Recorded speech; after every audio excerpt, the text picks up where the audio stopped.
तुम्हें कितनी बार कहा है कि देख कर काम किया करो। न जाने क्यों मेरी बात का तुम पर असर नहीं होता। सास अम्मी कोई लम्हा ज़ाया नहीं जाने देती थी। वो हम वक्त हमले के लिए तैयार रहती थी। इधर उससे गलती हुई नहीं तो उधर से गोला बारूद का सिलसिला शुरू हो जाता था। आज भी उसने सफ़ेद कपड़ों को बहुत साफ करने की कोशिश की थी, लेकिन बरसात में लगे मिट्टी के दाग जाने का नाम ही नहीं ले रहे थे।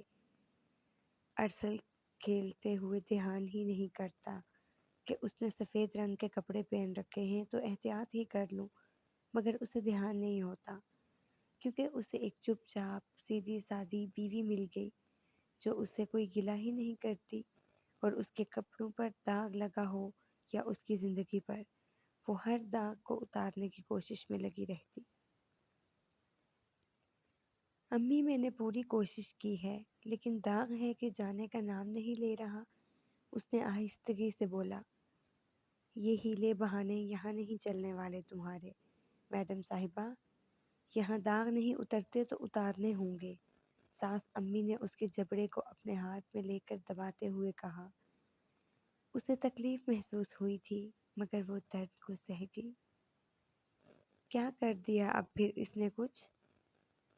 अरसल ने कदरे संजीदगी से आगे बढ़ते हुए कहा।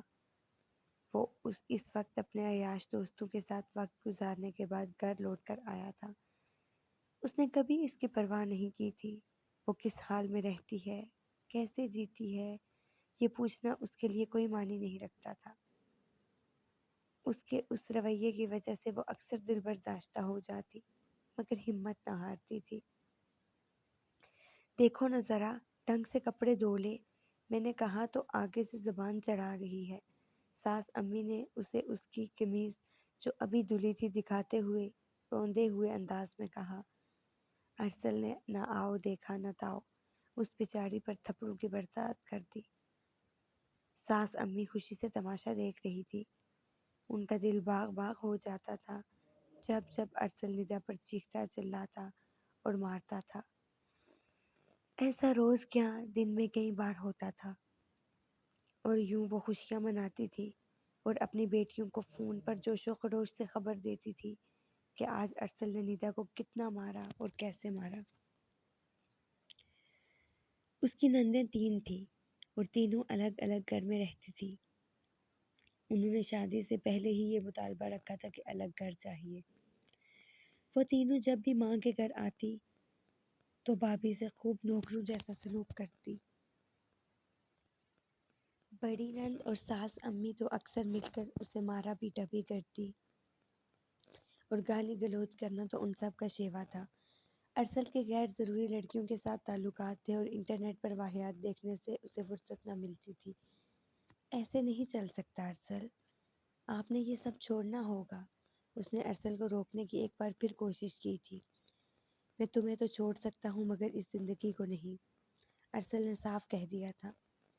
वो अक्सर मुसल्ले पर बैठकर अल्लाह से ढेरों दुआएं करती थी और मिन्नत किया करती थी कि किसी तरह अरसल सही हो जाए, मगर उसने किसी के सामने कुछ ना कहा था। कोई जब भी उससे उसके शोहर और घर वालों को पूछता तो वो कुछ भी जाहिर न होने देती और कहती सब सही है। एक शब्द जब सास अम्मी और उसकी नंद उसे बुरा भला कह रही थी तो उसके छोटे नंदोई ने सुन लिया, जो रिश्ते में उसका चचा जाद था। सास अम्मी बेटियों के ससुराल के सामने उसके साथ बहुत अच्छा होना जाहिर करती और उसे कोई काम न करने देती थी, मगर आज हामिद उनकी लाइल्मी में आ गया था। वो हक्का बक्का रह गया। उन सब का मुनाफिकाना चेहरा उनके सामने आ गया था। वो इस दुनिया को देखकर यकीन ही नहीं कर पा रहा था कि इस सिंफ के लोग भी इसी जहां में कितनी डिठाई से पाए जाते हैं, जो अपने दिलों को आबाद रखकर दूसरों को बर्बाद करने पर तुले हैं। लेकिन वो ये क्यों भूल जाते हैं कि दिल तो खुदा का घर है। किसी का दिल दुखाना गोया अल्लाह का दिल दुखाना हुआ। सास अम्मी और नंद इसको देखकर बुखला गई और दूसरी बातों में उसे बहलाने की कोशिश करने लगी। दोनों के पसीने छूट रहे थे। इस दुनिया में जब हमारा कोई ऐब अयां हो जाए तो हमारी बुरी हालत हो जाती है, ऐसी कैफियत कि उसको बयान करना मुश्किल है اور جب روز محشر ہمارا ایک ایک ایپ سامنے آئے گا تب کیا ہوگا؟ وہ تیزی سے ٹیرس میں آئی تھی۔ اس نے اپنے آنسو صاف کیے، اتنے میں حامد تیزی سے اس کے پیچھے آیا۔ یہ سب کیا ہے نیتا؟ حامد نے بے یقینی سے پوچھا۔ وہ خاموش تھی۔ یہ کب سے ہو رہا ہے؟ حامد نے سوالیہ انداز میں کہا۔ کیا ہو رہا ہے؟ ندا نے یوں زبردستی مسکرانے کی کوشش کرتے ہوئے آنسوؤں پر بات رکھتے ہوئے کہا۔ مزید پردہ پوشی مت کرو۔ ظلم کرنے والے سے ظلم سہنے والا زیادہ قصوروار ہوتا ہے، اس نے غصیلے انداز میں کہا۔ تو کیا کروں؟ وہ پھٹ پڑی۔ اگر میں بولوں گی تو گھر چلا جائے گا، اور مجھ جیسی بن ماں باپ کی لڑکی کہاں جائے گی؟ اور وہ ارسل کر رہا ہے وہ سب ٹھیک ہے؟ حامد آہستگی سے بولا۔ کیا آپ جانتے ہیں؟ وہ حیرت سے بولی۔ تھانے میں پڑا ہے وہ تمہارا مجازی خدا، کسی آوارگی میں کسی عورت کے ساتھ پکڑا گیا ہے، اور اس کے ساتھی بھی تھانے میں بند ہیں۔ وہ ہکی بکی کھڑی تھی۔ سب گھر والے اس کی کرتوتوں سے واقف تھے، صرف تمہارے اور خاندان والوں کے سامنے اسے شریف ظاہر کرتے رہے، حامد نے بتایا۔ اس کی آنکھوں سے آنسو جاری تھے۔ مکافات عمل بھی سامنے آ گیا ہے۔ لبنہ آپی کو علی بھائی نے طلاق دے دی ہے۔ وہ کیا؟ کیوں؟ کب؟ وہ چونک اٹھی تھی۔ پتہ نہیں، مگر یہ تو ہونا ہی تھا جو وہ تمہارے ساتھ ہوا۔ حامد نے سانس چھوڑ کر آہستگی سے کہا۔ مگر میں نے تو کبھی کسی کو بد دعا نہیں دی یا ایسا نہیں کہا، وہ تڑپ کر بولی۔ ضروری نہیں کہ ہمیں کوئی بد دعا دے گا تو ہمارے ساتھ برا ہوگا۔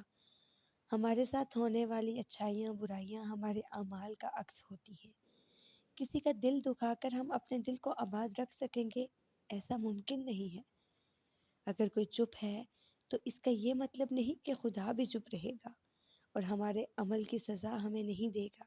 ایسا ہرگز نہیں ہو سکتا، کیونکہ اللہ بہترین انصاف کرنے والا ہے۔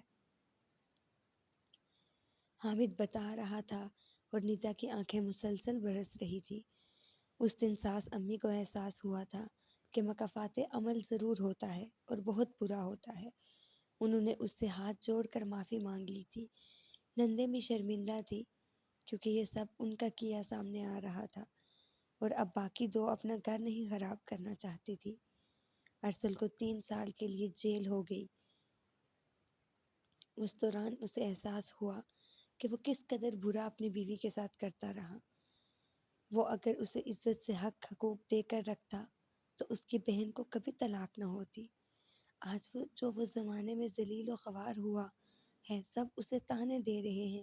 یہ اسی وجہ سے ہے کہ اس نے کبھی بیوی کو عزت تک نہ دی اور اس کی چپ سے ناجائز فائدہ اٹھاتا رہا، اور وہی بے عزتی، وہی اس کا ظلم اس کے سامنے کھڑا ہو گیا اور اسے سارے زمانے کے سامنے شرمندہ کر دیا۔ بے شک ہمارے عیبوں پر اللہ پردہ ڈالتا ہے، مگر جب ہم حد سے گزرنے لگتے ہیں تب وہ اس پردے کو اٹھا کر احساس دلاتا ہے کہ کوئی ہے جو ہمارے عیبوں کی پردہ پوشی کر سکے۔ تمہیں کتنی